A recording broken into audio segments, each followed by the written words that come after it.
নমস্কার, আমি ডক্টর সুদীপ্ত মোদক। কলকাতার সিটি কলেজ থেকে অবসর গ্রহণ করেছি। আমার বিষয় কেমিস্ট্রি। সোশ্যাল মিডিয়াতে যেহেতু আমরা দেখি, তার মধ্যে এক একজনের এক একটা ভালো লাগে। একজনের দেশ ভ্রমণ করে, মানুষ ভ্রমণ, আবার কেউ কেউ খাদ্যের জায়গায় ঢুকে পড়ে। তা এখন এই সারা পশ্চিমবঙ্গ জুড়ে, পশ্চিমবঙ্গ কেন, ভারতবর্ষ জুড়েই দেখা যাচ্ছে বিরিয়ানির রমরমা, ন্যাশনাল ফুড হয়ে গেছে। সে 50 টাকা থেকে আরম্ভ করে 300 টাকা। রঙিন ছাতা খুলে একটা টেবিল নিয়ে লাল কাপড় জড়িয়ে হান্ডি নিয়ে দাঁড়িয়ে থাকা থেকে আরম্ভ করে 5 তলা বিল্ডিং, সবেতেই ওই বিরিয়ানি। আর বিরিয়ানির কথা শুনলে তো 8 থেকে 80, কার না জিভ থেকে জল পড়ে।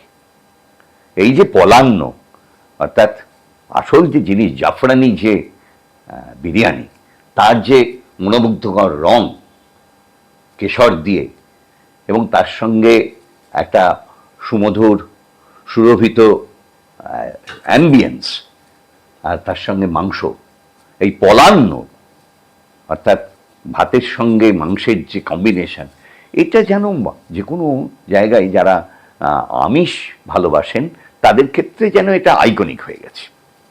যাই হোক, তা মেন একটা ব্লগ দেখছিলাম, দেখতে দেখতে আমার বেশ মনে হলো একবার যাওয়া যাক তো। তা সেই জায়গায় চলে গেলাম মফস্বলে। বেশ এই আকাশের তখন সূর্যের রংটা চলে যাচ্ছে, আর সেই নিগড়ে নেওয়া আকাশ থেকে রংটা যেন ওই বিরিয়ানির ওপর পড়েছে। একটা মন্দ্রিত স্বরে, তীব্র গর্জনে বিরিয়ানি বিক্রি হচ্ছে। একটা বড় ভিড়। যিনি বিক্রি করছেন তার একটা অদ্ভুত কেতা, সামনে জ্বলে উঠেছে একটা অ্যাচ্চাভাবে একটা এলইডির বিরাট ফোকাস, প্যাঁচাভাবে পড়া বিরিয়ানি থেকে ঠিকরে আসছে ওই রকম একটা হলুদ রং। দেখি তো কেমন।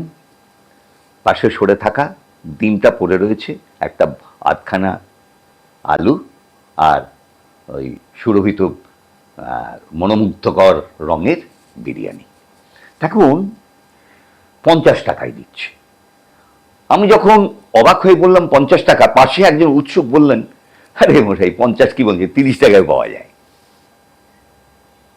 যাবেন? বলে না, ঠিক আছে।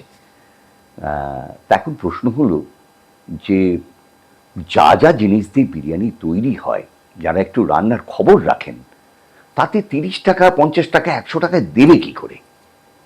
কারণ জাফরান দিয়ে যে রং এবং গন্ধ আনতে হয়, সেটারই তো বিশাল দাম। আমি সব ধরে নিলাম সিনথেটিক কালারেন্ট দিয়ে আমি রং দেবো, যেগুলো অনুমোদিত, ওই FSSAI, অর্থাৎ ভারত সরকারের যে অর্গানাইজেশন আছে যে খাদ্যের মান নিয়ন্ত্রণ করার, তারা যে অনুমোদন করেছে যে রং, সেই রং দিয়েই যদি করতে হয় তারও দামও যথেষ্ট। তা এই সন্দেহটা দেখার পর আমি একটু খোঁজ খবর শুরু করলাম। দেখলাম যে কলকাতা তো ভরেই আছে, দক্ষিণবঙ্গ উত্তরবঙ্গ সব জায়গায় বিরিয়ানি মাত করে দিচ্ছে। শুধু কি তাই, মোমো পর্যন্ত, এমনকি এই চিকেন তন্দুরি তাতেও সেই হলদে রঙের রমরমা। তা বেশ কিছু বছর আগে কলকাতা কর্পোরেশনের শহরে ছড়িয়ে থাকা বিরিয়ানির খাবারের ওপর একটা সমীক্ষা করা হয়েছিল, একটা তল্লাশি চালিয়েছিল কর্পোরেশন থেকে। তাতে দেখা গেছে 20% খাবারে যেটা বিষযুক্ত হলুদ রং, যেটাকে রাসায়নিক হিসাবে বলতে পারা যায় মেটানিল ইয়ালো, সেই ধরনের রঙের উপস্থিতি পাওয়া গেছে। এবং অনুমোদিত যে সীমা, সেই সীমার বাইরে 20%। তো এই ব্যাপারে সরকার যথেষ্ট সজাগ দৃষ্টি রেখেছে।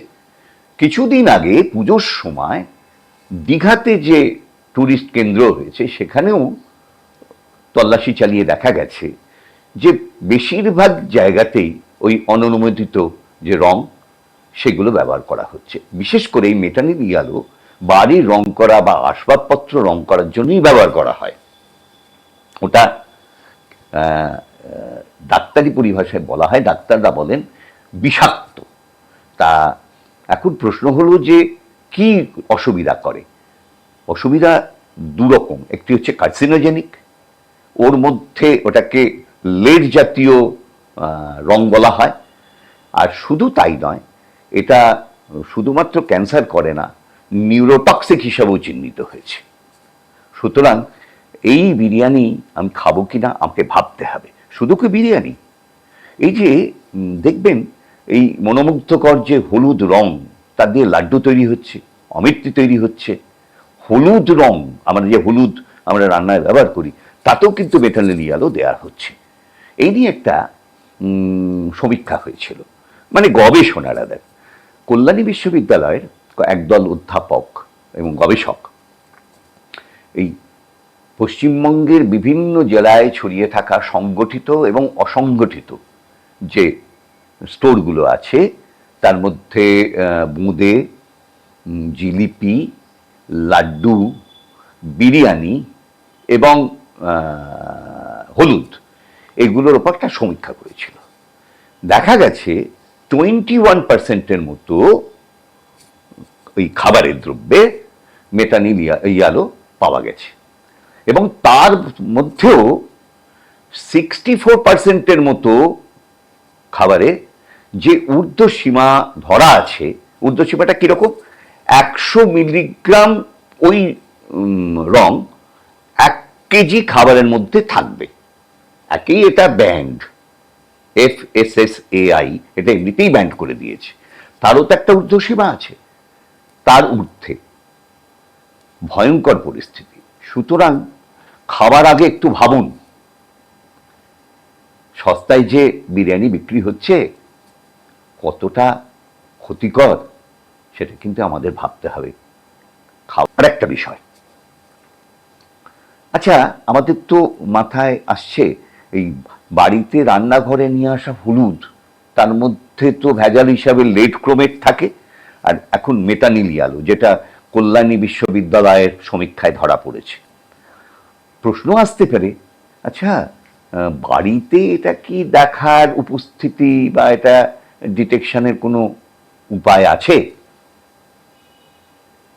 একেবারে নেই তা বলবো না, তবে খুব সাবধানে, এখানে একটা চেতায়নী দেব আমি বললে, সাবধানে করবেন। বাড়িতে তো বাথরুম পরিষ্কার করার জন্য অ্যাসিড থাকে, তাকে মিউরিটিক অ্যাসিড বলে, আর কেমিস্টরা এটাকে হাইড্রোক্লোরিক অ্যাসিড বলে। যদি একটু ঘন পাওয়া যায়, যেগুলো ধোঁয়া ওড়া, সেরকম একটা অ্যাসিডকে সঙ্গে রাখতে হবে। ধরুন আপনি হলুদের মধ্যে ওই মেটানিল ইয়ালো মেশানো আছে কিনা সেটা আপনি পরীক্ষা করবেন। তবে এটা খেয়াল রাখবেন, বাচ্চা যদি কেউ থাকে তাদেরকে দূরে রাখবেন, সাবধানে করবেন। হলুদ 1 চামচ নেবেন, একটা কাঁচের কাপটা এখন তো কাঁচেরই পাওয়া যায়, আবার সাদাও পাওয়া যায়, যাই হোক, তাতে নিয়ে একটু গরম জল দেবেন, কিছুক্ষণ নাড়ুন, মেটানিল ইয়ালো গুলে যাবে।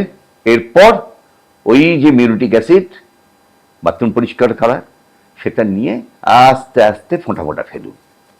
দেখুন কালারটা ওই ম্যাজেন্টা কালার, পিঙ্ক কালারের টাইপের হয়ে যাবে।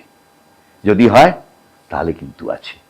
কিন্তু মন কি চাইবে বিরিয়ানি যেটা কিনে নিয়ে এসেছেন, ছেলে মেয়ে হাঁ করে বসে আছে, তার আগে ওইটাকে নিয়ে পরীক্ষা করে খাবার, আর যদি লাল হয়ে যায় তাহলে কি খাবেন না? নিজে একবার পরীক্ষা করে দেখুন সত্যি আছে কিনা পরিবেশন করার আগে।